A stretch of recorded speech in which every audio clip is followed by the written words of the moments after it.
Audio Jungle.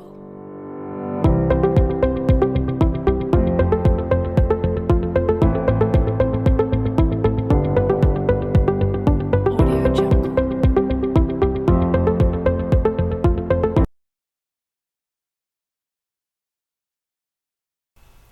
Assalamualaikum warahmatullahi wabarakatuh.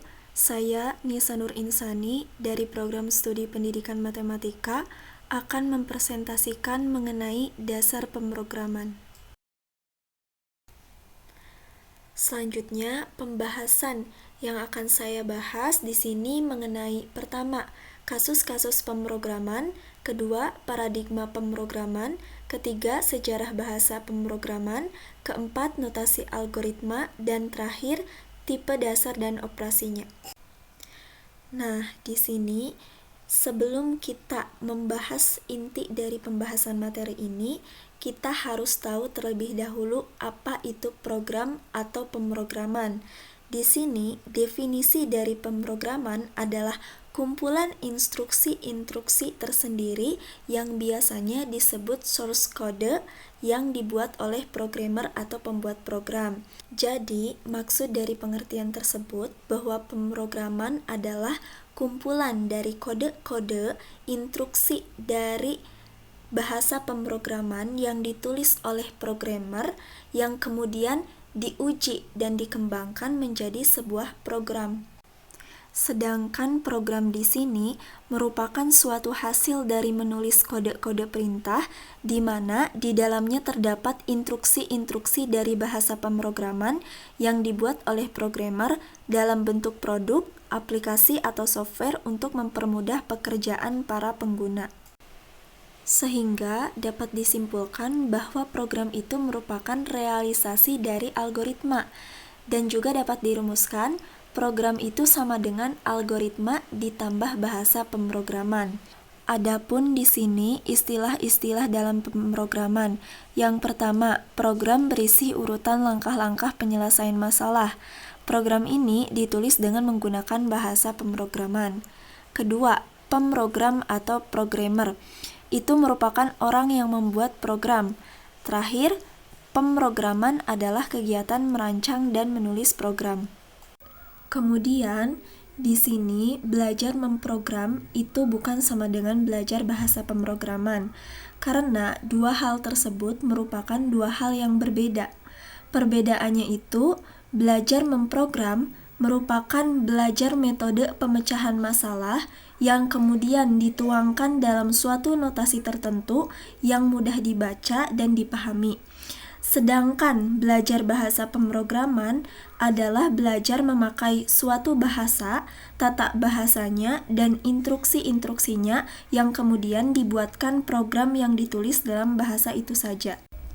Nah, selanjutnya mengenai bahasa pemrograman. Seperti yang sudah dijelaskan bahwa bahasa pemrograman adalah bahasa yang digunakan oleh programmer untuk memberikan instruksi kepada komputer.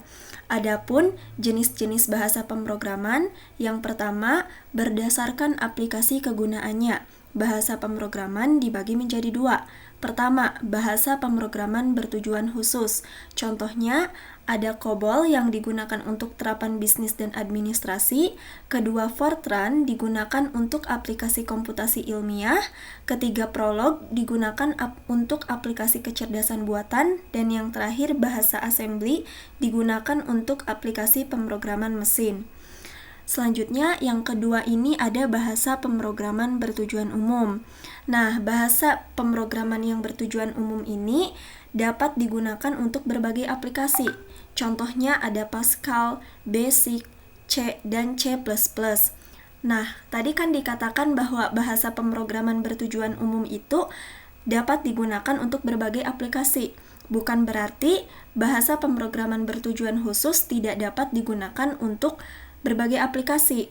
Dapat digunakan, namun kemampuannya itu sangat terbatas. Jenis yang kedua ada yang berdasarkan bentuk bahasanya. Bahasa pemrograman ini dibagi menjadi dua. Pertama, bahasa tingkat rendah. Bahasa ini bersifat primitif, sulit dimengerti oleh manusia, contohnya itu bahasa mesin. Kedua, bahasa tingkat tinggi. Bahasa ini lebih mudah dipahami, lebih menyerupai bahasa manusia. Contohnya ada Pascal, COBOL, BASIC, Fortran, C, dan C++. Nah, terus selanjutnya di sini terdapat contoh bahasa pemrograman. Tampilannya itu di sini ada bahasa COBOL, kedua bahasa Fortran, ketiga bahasa Prolog.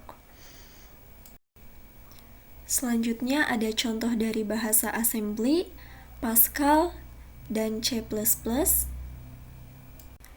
Kemudian ada juga contoh dari bahasa basic dan juga bahasa mesin. Selanjutnya, terdapat tahapan pelaksanaan pembuatan program. Di sini terdapat 4 tahapan. Yang pertama, algoritma. Algoritma ini adalah langkah-langkah logis dan sistematis untuk memecahkan suatu masalah.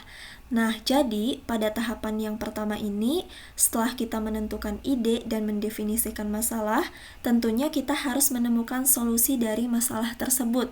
Nah, untuk menemukan solusi tersebut dengan menggunakan algoritma, di mana algoritma ini digunakan untuk perhitungan dan pemrosesan data untuk memecahkan masalah yang kemudian kita susun langkah-langkah dari pemecahan masalah tersebut. Selanjutnya, tahapan yang kedua, membuat program dalam bahasa tingkat tinggi. Nah, untuk pemula tentunya lebih baik kita menggunakan bahasa tingkat tinggi, karena bahasa ini mudah dipahami dan menyerupai bahasa manusia. Tentunya kita juga harus mempelajari bahasa pemrograman lainnya untuk pengembangan program yang sudah dibuat sebelumnya. Tahapan yang ketiga, membuat program dalam bahasa mesin. Nah, untuk menjalankan program yang ditulis dalam bahasa pemrograman tingkat tinggi, kode tersebut harus diterjemahkan menjadi bahasa mesin yang dapat dimengerti komputer, sehingga program tersebut dieksekusi dengan benar oleh perangkat keras komputer. Tahapan terakhir, operasi. Operasi ini mencakup baca, tulis, hitung, perbandingan, dan sebagainya. Nah, selanjutnya kita akan membahas inti dari pembahasan materi ini. Yang pertama, membahas mengenai kasus-kasus pemrograman. Dalam kasus-kasus pemrograman, terdapat 4 kasus. Yang pertama, kasus-kasus dengan perintah-perintah dasar assessment 1/0. Contohnya adalah dimiliki 2 gelas A dan B, jadi kita misalkan gelas A dan gelas B dengan bentuk dan ukuran yang sama, berisi teh dan kopi. Bagaimana cara mempertukarkan isi 2 gelas tersebut? Solusinya, yang pertama, diperlukan 1 gelas kosong berukuran sama yang kita misalkan gelas tersebut adalah gelas C. Kedua, tuangkan isi gelas A ke C. C ini berisi teh. Kedua, tuangkan isi gelas B ke A, maka A berisi kopi.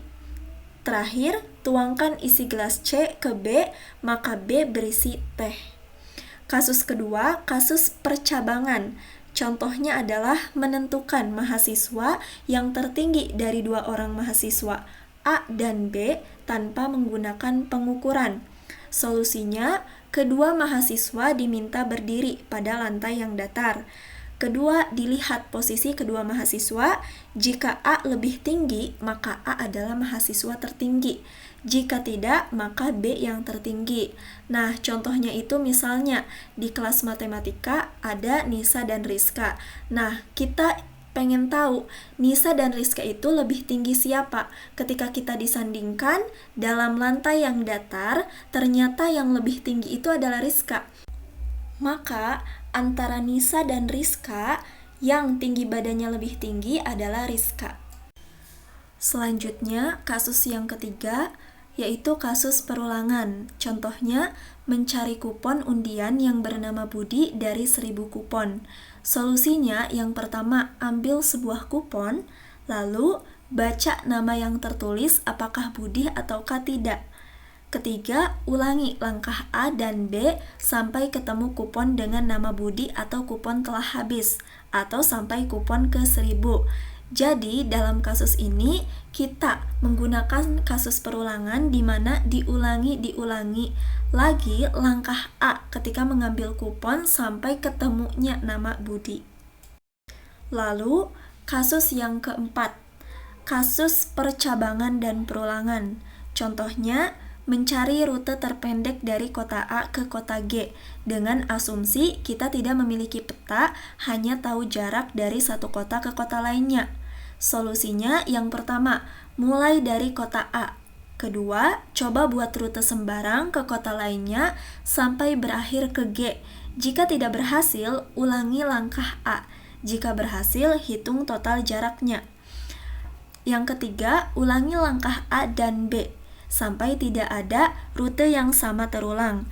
Yang keempat, pilih rute dengan jarak yang terkecil. Nah, misalnya ada contoh nyata. Nah, misalnya kita mau mencari rute terpendek dari kota Majalengka ke kota Cirebon. Dengan asumsi kita tidak memiliki peta, hanya tahu jarak dari satu kota ke kota lainnya. Solusinya yang pertama, mulai dari kota Majalengka. Kedua, coba buat rute sembarang ke kota lainnya sampai berakhir ke kota Cirebon. Jika tidak berhasil, ulangi langkah A. Jika berhasil, hitung total jaraknya. Ketiga, ulangi langkah A dan B sampai tidak ada rute yang sama terulang. Nah, ternyata dari Majalengka ke Cirebon itu terdapat 3 rute. Yang pertama, rute lewat jalan tol Cikopo Palimanan, di mana jaraknya itu 51,3 km. Rute kedua, lewat jalan Majalengka Rajagaluh, di mana jaraknya itu 35,8 km. Yang ketiga, rute lewat Jalan Raya Cirebon Bandung, di mana jaraknya itu 50,0 km. Nah, setelah itu kita tinggal memilih rute terpendeknya dari beberapa rute tersebut. Ternyata rute terpendek itu lewat Jalan Majalengka Rajagaluh dengan jarak 35,8 km. Selanjutnya, pembahasan yang kedua mengenai paradigma pemrograman. Paradigma pemrograman adalah sebuah pola yang berfungsi sebagai panduan dalam pemrograman komputer. Dengan kata lain, bahwa paradigma pemrograman adalah suatu gaya, teknik, atau cara penulisan suatu program. Nah, kenapa sih kita harus belajar paradigma pemrograman? Karena paradigma pemrograman adalah gaya yang berbeda untuk menulis sebuah program. Maka dengan mengetahui gaya dan teknik tersebut akan membantu kita untuk memilih paradigma yang tepat berdasarkan masalah. Nah, adapun jenis-jenis paradigma pemrograman. Yang pertama, paradigma pemrograman dapat diklasifikasikan menjadi: pertama, paradigma pemrograman utama. Pertama, ada prosedural atau imperatif, yang merupakan instruksi akan dieksekusi satu persatu secara sekuensial, atau maksudnya adalah penyelesaian kasus ini disusun dengan instruksi-instruksi pemrograman secara terurut, seperti prosedur administrasi, prosedur pemasangan alat, dan lain-lain. Nah, bahasa pemrograman yang digunakan dalam paradigma pemrograman imperatif itu adalah Pascal dan C. Selanjutnya, yang kedua, paradigma pemrograman fungsional, yaitu paradigma yang menggunakan gaya penulisan konsep pemetaan dan fungsi pada matematika. Jadi, paradigma pemrograman ini memiliki gaya membangun struktur dan elemen program komputer, di mana idenya berasal dari konsep matematis tentang fungsi. Sehingga paradigma pemrograman ini memerlukan fungsi sebagai first class atau kelas pertama, yaitu fungsi diperlakukan sebagai nilai yang dapat dikirim sebagai argumen ke fungsi lainnya. Dan bahasa yang digunakan dalam paradigma ini adalah OCaml, Erlang, dan Haskell. Selanjutnya, yang ketiga, paradigma pemrograman logik, di mana paradigma ini mengambil pendekatan deklaratif untuk pemecahan masalah, yaitu pendekatan dengan memberikan informasi dengan serangkaian definisi yang mendefinisikan domain masalah. Dan juga bahasa yang digunakan dalam paradigma ini adalah prolog. Selanjutnya, yang terakhir, paradigma pemrograman object oriented, di mana paradigma ini didasari oleh objek yang mempunyai sifat-sifat dan kelakuannya. Maksudnya adalah penyelesaian masalahnya dengan fokus pada objek di mana seluruh data dan fungsi dalam program ini dikemas dengan kelas-kelas atau objek-objek terpisah dalam beberapa bagian tertentu. Dan bahasa yang digunakan dalam paradigma ini adalah Java dan C++. Kemudian yang kedua ada paradigma pemrograman lainnya yang mungkin. Pertama itu ada paradigma pemrograman visual, di mana paradigma ini membuat program dengan memanipulasi elemen-elemen secara grafik daripada secara teks. Jadi maksudnya paradigma ini menampilkan program dalam beberapa bentuk non-tekstual seperti grafik, pohon, atau kumpulan ubin yang bersarang atau nest. Lalu yang kedua paradigma pemrograman paralel, yaitu paradigma yang penulisannya dengan gaya banyak perhitungan secara bersamaan. Jadi paradigma ini merupakan paradigma komputasi yang membantu dalam pemrosesan lebih cepat masalah besar dan kompleks. Konsep pemrograman paralel dapat divisualisasikan dengan cara yang sederhana. Misalkan, dinding berukuran 100 x 100 meter perlu dibangun dalam 1 jam. Seseorang yang memasang 1 bata per menit mungkin tidak dapat menyelesaikan tugas dalam 1 jam.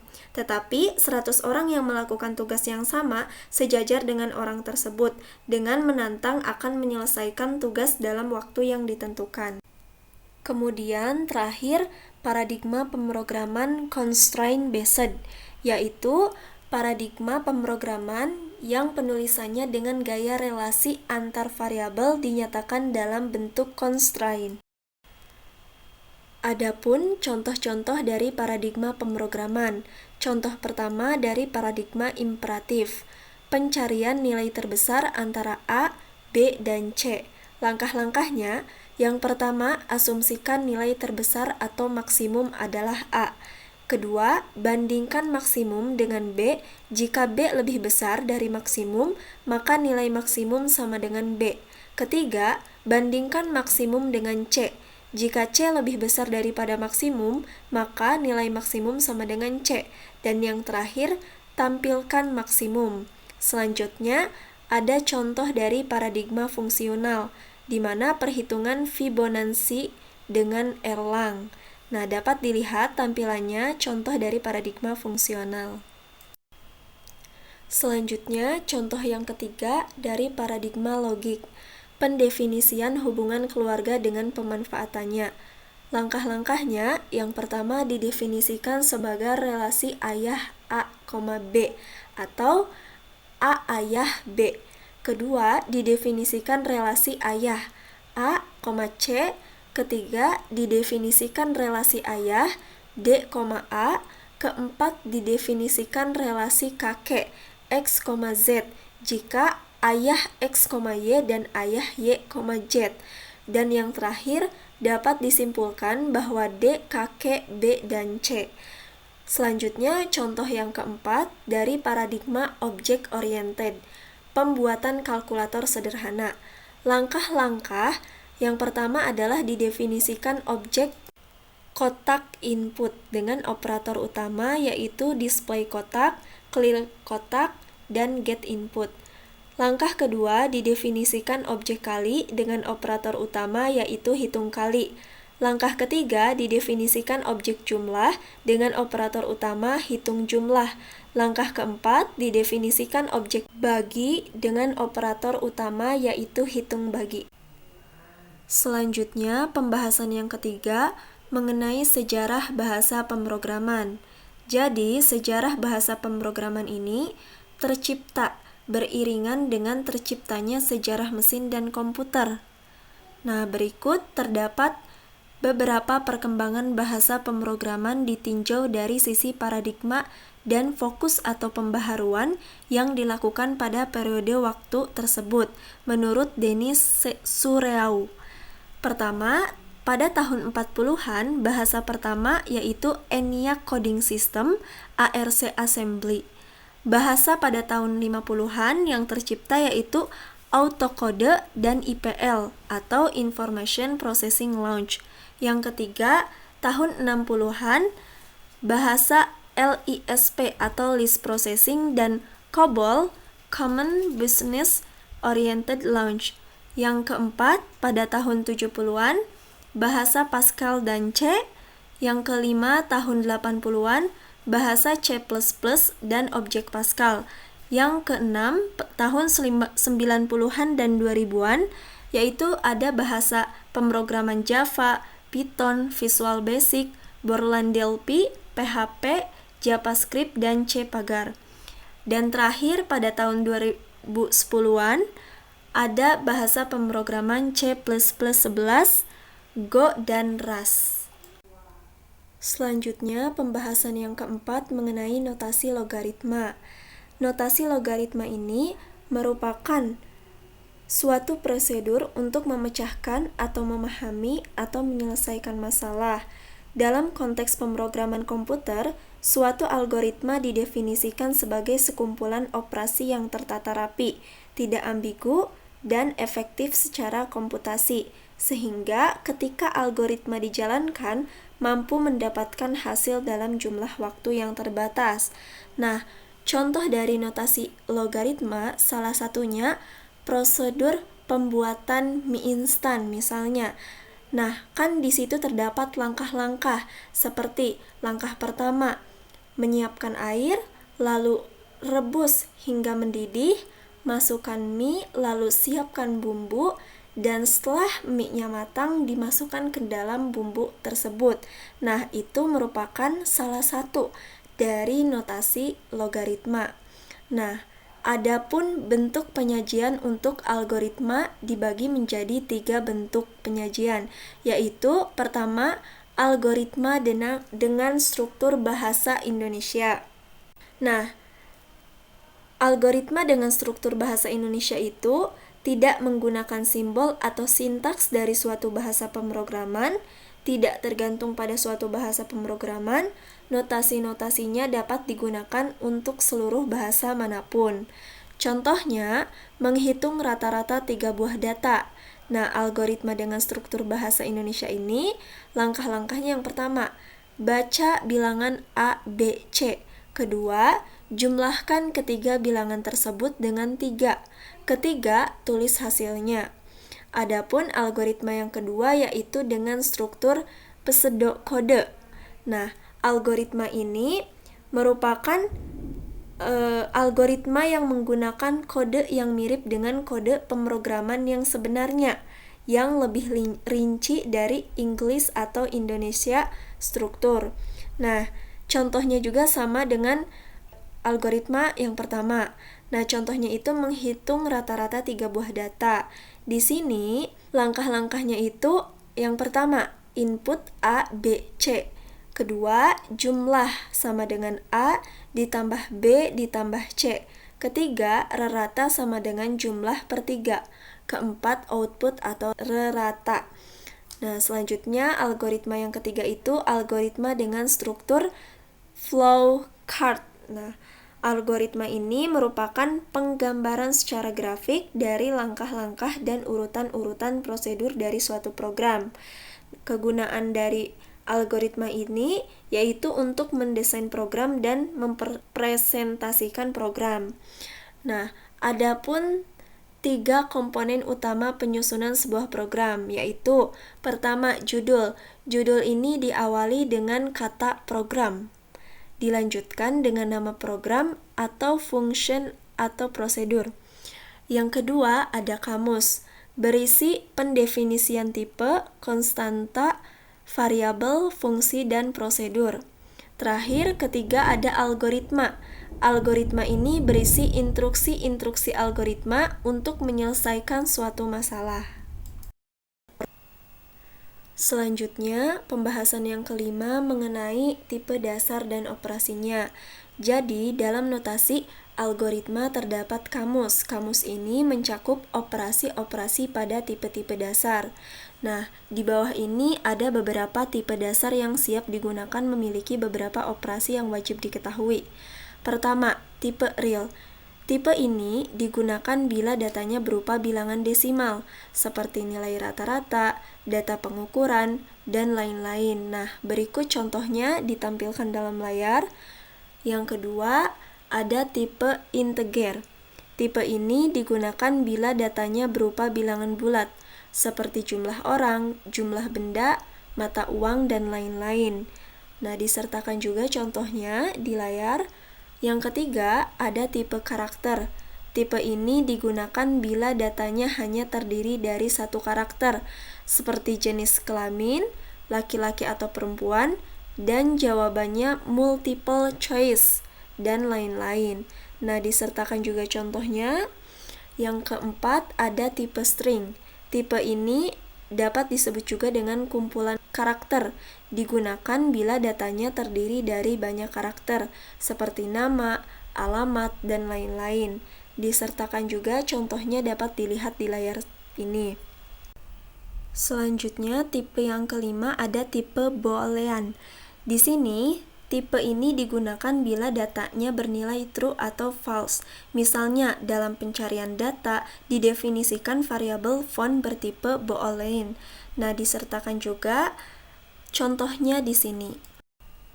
Baik, sekian presentasi dari saya. Kurang lebihnya mohon maaf. Wabillahi taufiq wal hidayah. Wassalamualaikum warahmatullahi wabarakatuh. Audio Jungle.